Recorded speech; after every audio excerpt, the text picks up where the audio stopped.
The Black Cat by Edgar Allan Poe.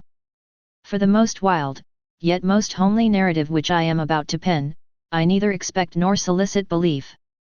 Mad indeed would I be to expect it, in a case where my very senses reject their own evidence. Yet, mad am I not, and very surely do I not dream. But tomorrow I die, and today I would unburthen my soul. My immediate purpose is to place before the world, plainly, succinctly, and without comment, a series of mere household events. In their consequences, these events have terrified, have tortured, have destroyed me. Yet I will not attempt to expound them. To me, they have presented little but horror; to many they will seem less terrible than baroques. Hereafter, perhaps, some intellect may be found which will reduce my phantasm to the commonplace, some intellect more calm, more logical, and far less excitable than my own, which will perceive, in the circumstances I detail with awe, nothing more than an ordinary succession of very natural causes and effects. From my infancy I was noted for the docility and humanity of my disposition. My tenderness of heart was even so conspicuous as to make me the jest of my companions. I was especially fond of animals, and was indulged by my parents with a great variety of pets. With these I spent most of my time, and never was so happy as when feeding and caressing them. This peculiarity of character grew with my growth, and, in my manhood, I derived from it one of my principal sources of pleasure.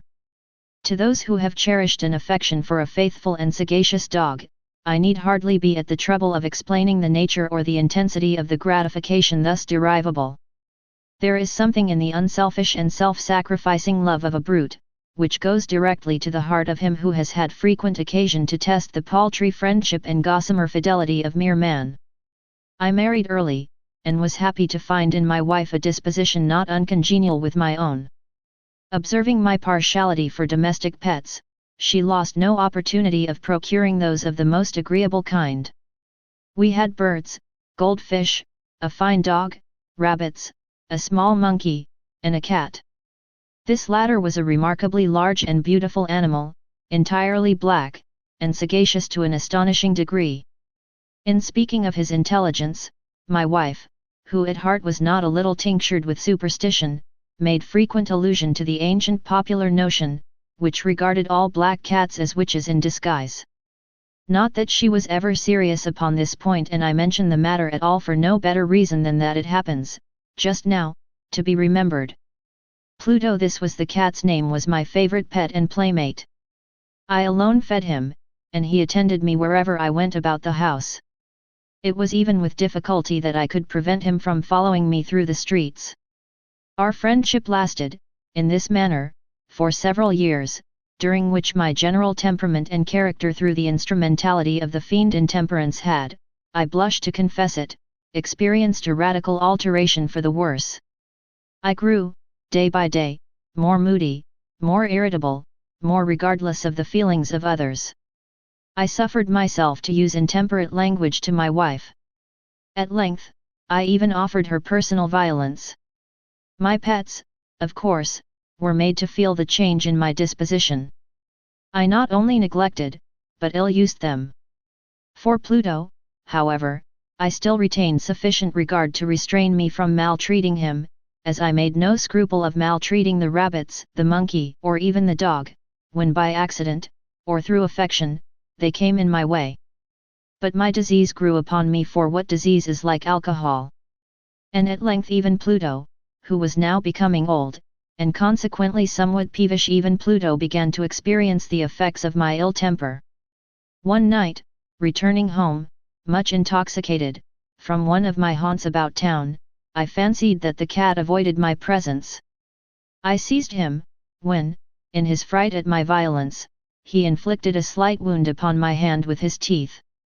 The fury of a demon instantly possessed me. I knew myself no longer. My original soul seemed, at once, to take its flight from my body, and a more than fiendish malevolence, gin-nurtured, thrilled every fibre of my frame. I took from my waistcoat pocket a penknife, opened it, grasped the poor beast by the throat, and deliberately cut one of its eyes from the socket. I blush, I burn, I shudder, while I pen the damnable atrocity. When reason returned with the morning, when I had slept off the fumes of the night's debauch, I experienced a sentiment half of horror, half of remorse, for the crime of which I had been guilty, but it was, at best, a feeble and equivocal feeling, and the soul remained untouched.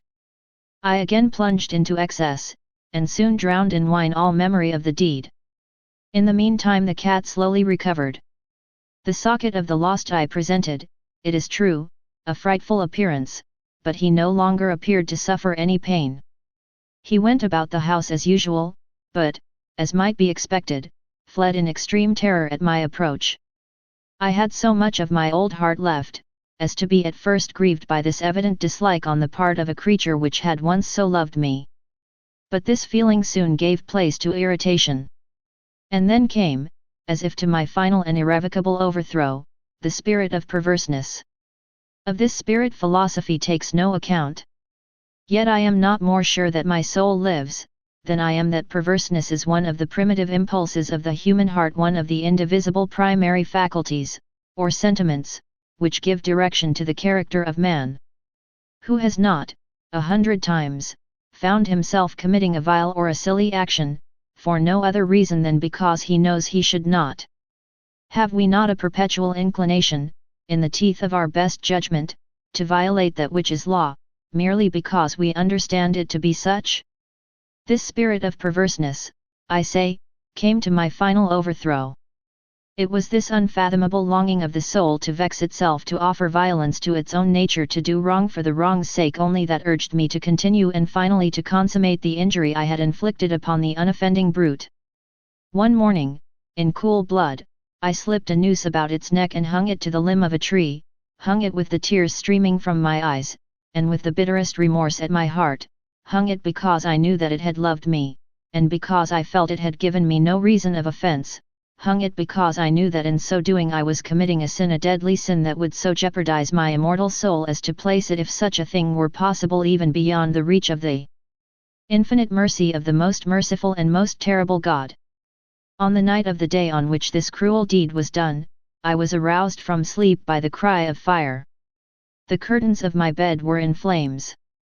The whole house was blazing. It was with great difficulty that my wife, a servant, and myself, made our escape from the conflagration. The destruction was complete. My entire worldly wealth was swallowed up, and I resigned myself thenceforward to despair. I am above the weakness of seeking to establish a sequence of cause and effect, between the disaster and the atrocity. But I am detailing a chain of facts and wish not to leave even a possible link imperfect. On the day succeeding the fire, I visited the ruins. The walls, with one exception, had fallen in. This exception was found in a compartment wall, not very thick, which stood about the middle of the house, and against which had rested the head of my bed. The plastering had here, in great measure, resisted the action of the fire, a fact which I attributed to its having been recently spread. About this wall a dense crowd were collected, and many persons seemed to be examining a particular portion of it with very minute and eager attention. The words strange, singular, and other similar expressions, excited my curiosity. I approached and saw, as if graven in bas relief upon the white surface, the figure of a gigantic cat. The impression was given with an accuracy truly marvelous. There was a rope about the animal's neck. When I first beheld this apparition, for I could scarcely regard it as less, my wonder and my terror were extreme. But at length reflection came to my aid. The cat, I remembered, had been hung in a garden adjacent to the house. Upon the alarm of fire, this garden had been immediately filled by the crowd, by some one of whom the animal must have been cut from the tree and thrown, through an open window, into my chamber. This had probably been done with the view of arousing me from sleep. The falling of other walls had compressed the victim of my cruelty into the substance of the freshly spread plaster, the lime of which, with the flames, and the ammonia from the carcass, had then accomplished the portraiture as I saw it. Although I thus readily accounted to my reason, if not altogether to my conscience, for the startling fact just detailed, it did not the less fail to make a deep impression upon my fancy. For months I could not rid myself of the phantasm of the cat, and, during this period, there came back into my spirit a half-sentiment that seemed, but was not, remorse. I went so far as to regret the loss of the animal, and to look about me, among the vile haunts which I now habitually frequented, for another pet of the same species, and of somewhat similar appearance, with which to supply its place.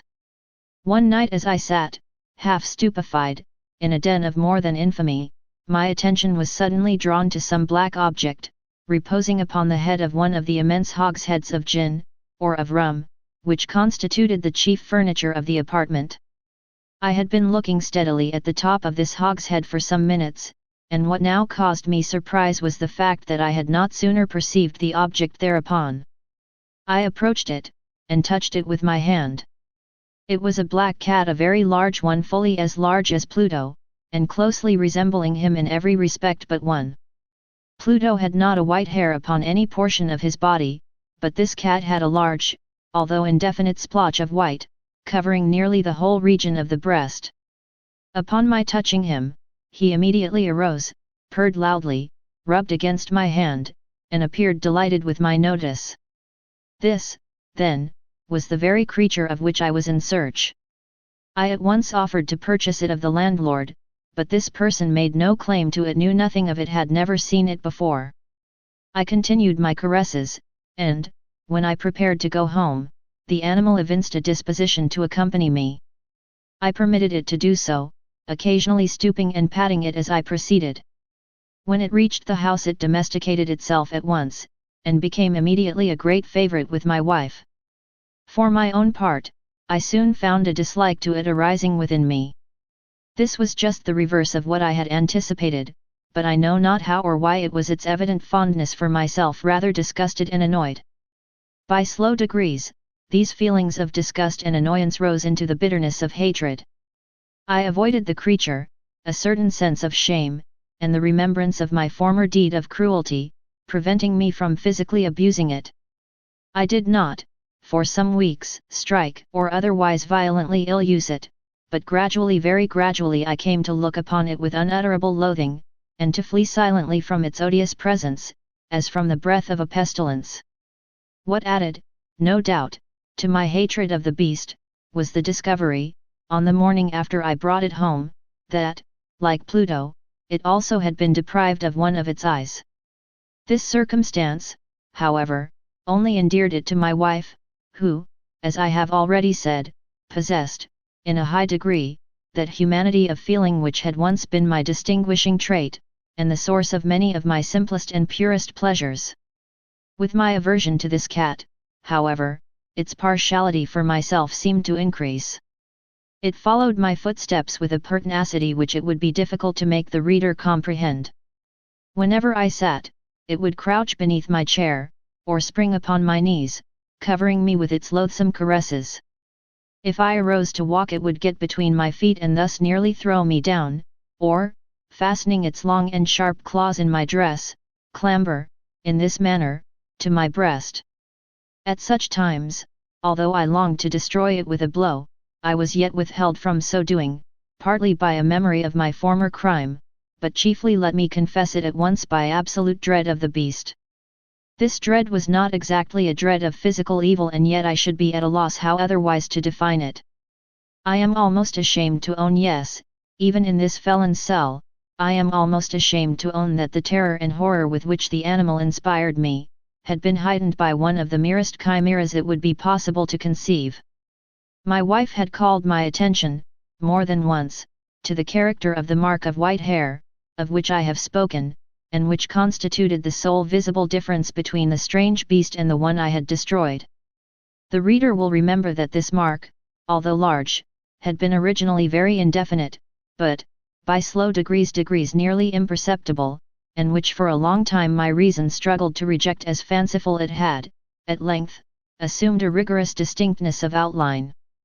It was now the representation of an object that I shudder to name, and for this, above all, I loathed, and dreaded, and would have rid myself of the monster had I dared. It was now, I say, the image of a hideous, of a ghastly thing of the gallows. Oh, mournful and terrible engine of horror and of crime, of agony and of death! And now was I indeed wretched beyond the wretchedness of mere humanity. and a brute beast whose fellow I had contemptuously destroyed, a brute beast to work out for me a man, fashioned in the image of the high God, so much of insufferable woe. Alas! Neither by day nor by night knew I the blessing of rest any more. During the former the creature left me no moment alone, and, in the latter, I started, hourly, from dreams of unutterable fear, to find the hot breath of the thing upon my face, and its vast weight an incarnate nightmare that I had no power to shake off, incumbent eternally upon my heart. Beneath the pressure of torments such as these, the feeble remnant of the good within me succumbed. Evil thoughts became my sole intimates, the darkest and most evil of thoughts. The moodiness of my usual temper increased to hatred of all things and of all mankind, while, from the sudden, frequent, and ungovernable outbursts of a fury to which I now blindly abandoned myself, my uncomplaining wife, alas, was the most usual and the most patient of sufferers. One day she accompanied me, upon some household errand, into the cellar of the old building which our poverty compelled us to inhabit. The cat followed me down the steep stairs, and, nearly throwing me headlong, exasperated me to madness. Uplifting an axe, and forgetting, in my wrath, the childish dread which had hitherto stayed my hand, I aimed a blow at the animal which, of course, would have proved instantly fatal had it descended as I wished. But this blow was arrested by the hand of my wife. Goaded, by the interference, into a rage more than demoniacal, I withdrew my arm from her grasp and buried the axe in her brain. She fell dead upon the spot, without a groan.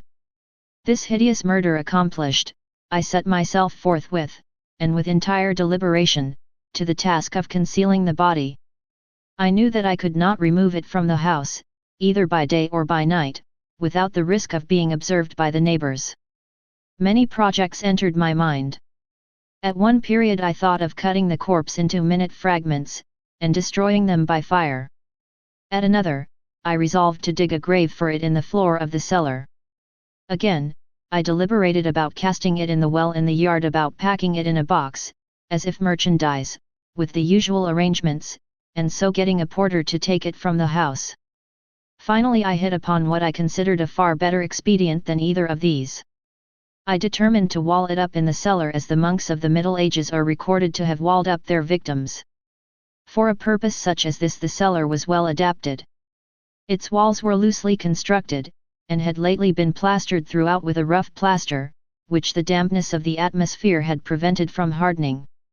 Moreover, in one of the walls was a projection, caused by a false chimney, or fireplace, that had been filled up, and made to resemble the rest of the cellar.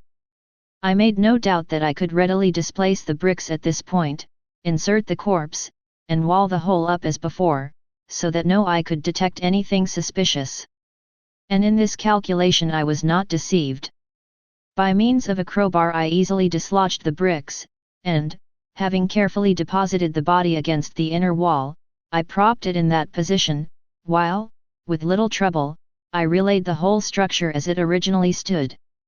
Having procured mortar, sand, and hair, with every possible precaution, I prepared a plaster which could not be distinguished from the old, and with this I very carefully went over the new brick work. When I had finished, I felt satisfied that all was right. The wall did not present the slightest appearance of having been disturbed. The rubbish on the floor was picked up with the minutest care. I looked around triumphantly, and said to myself, here at least, then, my labor has not been in vain.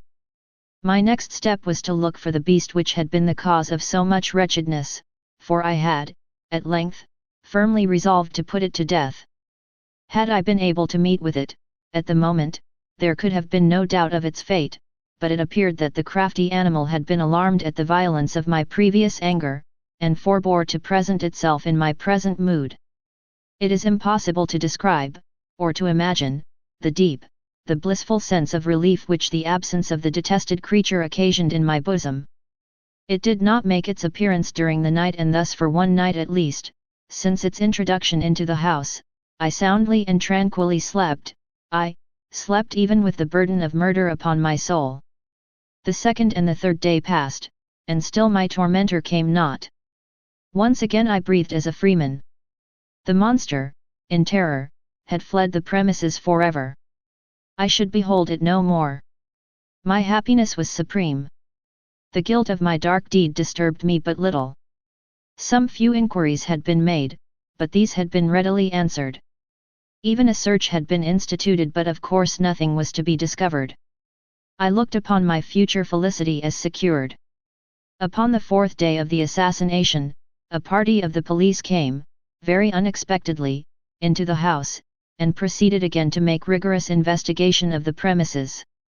Secure, however, in the inscrutability of my place of concealment, I felt no embarrassment whatever. The officers bade me accompany them in their search. They left no nook or corner unexplored. At length, for the 3rd or 4th time, they descended into the cellar. I quivered not in a muscle. My heart beat calmly as that of one who slumbers in innocence. I walked the cellar from end to end. I folded my arms upon my bosom, and roamed easily to and fro. The police were thoroughly satisfied and prepared to depart. The glee at my heart was too strong to be restrained. I burned to say if but one word, by way of triumph, and to render doubly sure their assurance of my guiltlessness. "Gentlemen," I said at last, as the party ascended the steps, "I delight to have allayed your suspicions. I wish you all health, and a little more courtesy. By the by, gentlemen, this is a very well constructed house." In the rabid desire to say something easily, I scarcely knew what I uttered at all. "I may say an excellently well constructed house. These walls are you going, gentlemen? These walls are solidly put together, and here, through the mere frenzy of bravado, I rapped heavily, with the cane which I held in my hand, upon that very portion of the brickwork behind which stood the corpse of the wife of my bosom. But may God shield and deliver me from the fangs of the arch-fiend. No sooner had the reverberation of my blows sunk into silence, than I was answered by a voice from within the tomb. By a cry, at first muffled and broken, like the sobbing of a child, and then quickly swelling into one long, loud, and continuous scream, utterly anomalous and inhuman, a howl, a wailing shriek, half of horror and half of triumph, such as might have arisen only out of hell, conjointly from the throats of the damned in their agony and of the demons that exult in the damnation. Of my own thoughts it is folly to speak. Swooning, I staggered to the opposite wall.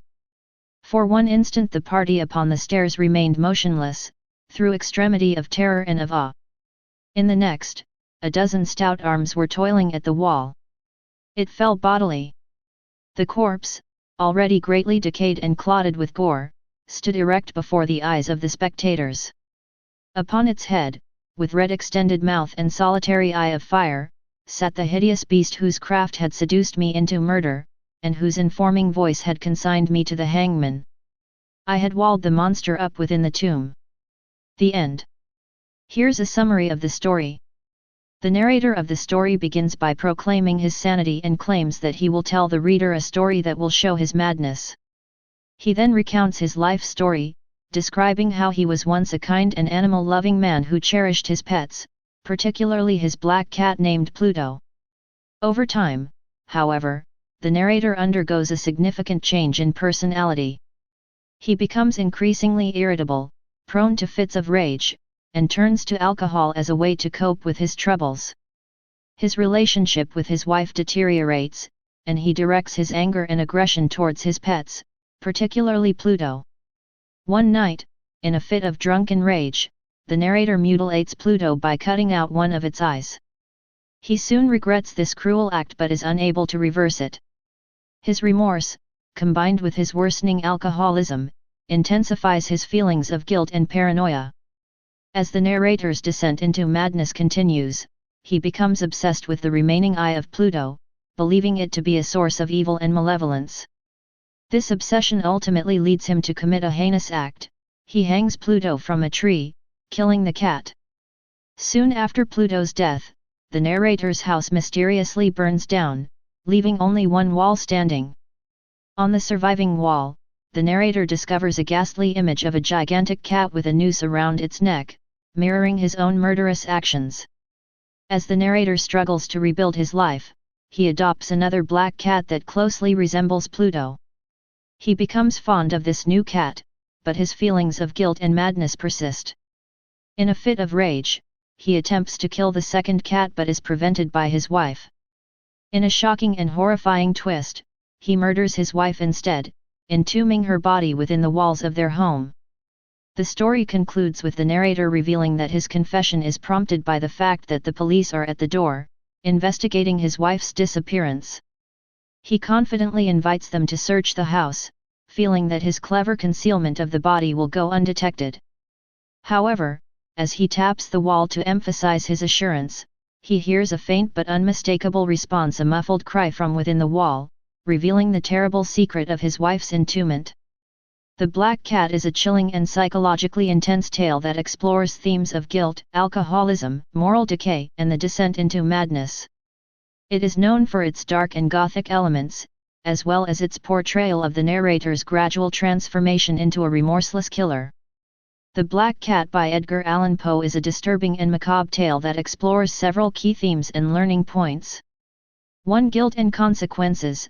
The story vividly portrays the destructive power of guilt and the psychological torment it inflicts on the narrator. His cruel actions towards his pets and his wife are driven by his overwhelming sense of guilt, and he ultimately faces dire consequences for his crimes. This serves as a cautionary lesson about the weight of guilt and the consequences of immoral actions. 2. The dark side of human nature. Poe delves into the dark recesses of the human psyche, showing how a descent into madness can reveal the darkest aspects of a person's character. The narrator's transformation from a kind and gentle man into a violent and remorseless murderer illustrates the potential for malevolence within all individuals. 3. Alcoholism and addiction. The story highlights the destructive effects of alcoholism and addiction on both the individual and those around them. The narrator's descent into madness is closely tied to his addiction to alcohol, which exacerbates his violent tendencies and moral decay. 4. The uncanny and the supernatural. Poe is known for his mastery of the uncanny, where seemingly supernatural events are presented in a way that blurs the line between reality and the supernatural. The mysterious reappearance of the cat's image on the wall and the faint cry from within the wall contribute to the eerie and unsettling atmosphere of the story. 5. Animal cruelty. The Black Cat serves as a stark condemnation of animal cruelty. The narrator's abuse of his pets, particularly Pluto and the second Black Cat, underscores the moral reprehensibility of mistreating animals. 6. Narrative unreliability. The story also explores the concept of an unreliable narrator, as the protagonist admits to his own madness and claims to be telling the story from a prison cell. This raises questions about the veracity of the events and the reliability of the narrator's account, highlighting the subjectivity of storytelling. 7. Justice and accountability. The story's conclusion, with the narrator hearing a response from within the wall, suggests the idea that justice, in some form, may eventually catch up with those who commit heinous acts. It raises questions about accountability and the consequences of one's actions. In summary, The Black Cat offers profound insights into the human psyche, the corrosive nature of guilt, the consequences of addiction, and the capacity for darkness within individuals. It serves as a cautionary tale about the destructive power of moral decay and the descent into madness. Thank you for listening.